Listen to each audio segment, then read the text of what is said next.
Delimitation దేశాన్ని దక్షిణాది రాష్ట్రాలని specially అట్టొడికిస్తున్న topic ఇది. డీలిమిటేషన్ ఇప్పుడు డి అంటే డి అంటున్నాయి పార్టీలు. దక్షిణాదికి అన్యాయం చేస్తారా, డీలిమిటేషన్ పై కుట్ర చేస్తారా అంటూ బీజేపీపై దక్షిణాది పార్టీలు దండయాత్ర చేస్తుంటే ఆపండి మీ నాటకాలంటూ కమలం పార్టీ రివర్స్ అటాక్ కి దిగింది. లిక్కర్ స్కామ్ నిందితులంతా ముఠాగా ఏర్పడి ప్రజల మధ్య వైషమ్యాలు సృష్టిస్తున్నారని మండిపడ్డింది. సదరన్ పాలిటిక్స్ డీలిమిటేషన్ చుట్టూ తిరుగుతున్నాయి. దక్షిణాది ప్రాంతీయ పార్టీలతో జత కలిసిన కాంగ్రెస్ లోక్సభ నియోజకవర్గాల పునర్విభజనపై యుద్ధం ప్రకటించింది. తమిళనాడులో డీఎంకే ఆధ్వర్యంలో జరిగిన తొలి అఖిలపక్ష సమావేశం హీట్ పుట్టించింది. ఏప్రిల్లో హైదరాబాద్లో అఖిలపక్ష సమావేశానికి ప్లాన్ చేసింది కాంగ్రెస్. బీజేపీ టార్గెట్ గా విమర్శనాస్త్రాలు సంధిస్తోంది.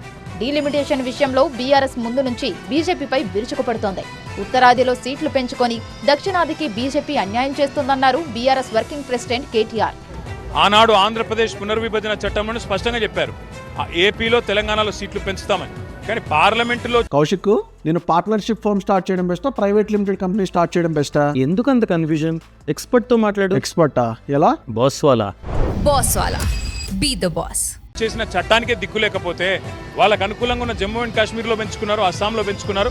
కానీ ఇవాళ అనుకూలంగా లేరు కాబట్టి ఆంధ్రాలో తెలంగాణలో పెంచలేదు. అందుకే బీజేపీ మీద దక్షిణాది రాష్ట్రాలకు నమ్మకం లేదు.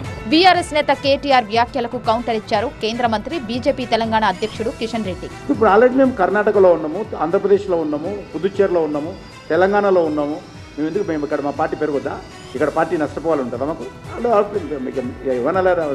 అలా భాష నాకు రాదు. కానీ డీలిమిటేషన్ 2026లో జరగాలని, ఈ ప్రాసెస్ ప్రారంభం కాలేదని బీజేపీ మాట్లాడటం సరికాదన్నారు కాంగ్రెస్ సీనియర్ నేత కేకే. ఇది పార్లమెంటరీ మ్యాండేట్. దాని గురించి ఎవరో వచ్చేసి ఇంతవరకు ఏమి రాలేదు, గైడ్ లైన్స్ వస్తుంది అనేది యాక్ట్ వస్తుంది, కమిషన్ ఫైట్ అవుతుంది, commission gives the guide lines, వాళ్ళు కమిషన్ చేస్తుంది. లిక్కర్ స్కామ్ నుంచి తప్పించుకొని తమిళనాడు ఎలక్షన్ లో బయటపడేందుకు ఆయా పార్టీలు డీలిమిటేషన్ పేరుతో బీజేపీపై కుట్ర చేస్తున్నాయన్నారు బీజేపీ తెలంగాణ చీఫ్. तमिलनाडु में लगातार 4 साल से भ्रष्टाचार राज चल रहा है, परिवार राज चल रहा है, लिक्कर स्कैम चल रहा है. वो टीआरएस हो, आम आदमी पार्टी हो, डीएमके पार्टी हो, पहले कांग्रेस पार्टी. लिक्कर स्कैम में अगर कोई जनता क्षमा नहीं करते, तमिलनाडु में इस लिक्कर स्कैम के लिए స్టాలిన్ జవాబు దేనా పడేగా. ఇంకా జనగణన కాలేదు, అప్పుడే డీలిమిటేషన్ ఎలా మొదలవుతుందని ప్రశ్నించారు బీజేపీ నేతలు.